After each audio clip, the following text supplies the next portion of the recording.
నా దేవుడు అన్యాయస్తుడైతే కాదు. నీకు తెలియదు నిన్ను ఏ స్థితిలో దేవుడు ఉంచబోతున్నాడో. నీకు తెలియదు నిన్ను దేవుడు ఏ విధంగా నిలబెట్టబోతున్నాడో. అది జరిగిన నాడు నీకు అర్థమైంది నేను చెప్పింది ఏందో.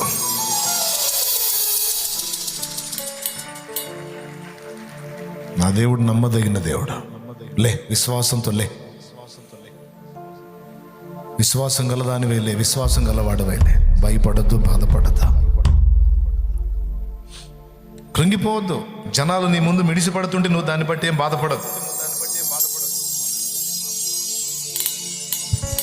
జనాలు నీ ముందు హడావుళ్ళు చేస్తుంటే నువ్వు ఓకే ఓకే దేవా నీకే స్తోత్రం అనుకొని కరెక్టేలే అయ్యా, నేను తగిన వాడిని కాదు, తగిందని కాదు అనుకుంటా ఉండు. నువ్వు అంతే. నిన్ను చూసి మిడిసిపడేవాడు పడని వదిలేసాను. సంతోషంగా చిరునవ్వుతో తిరిగాను. దిగులు పడద్దు.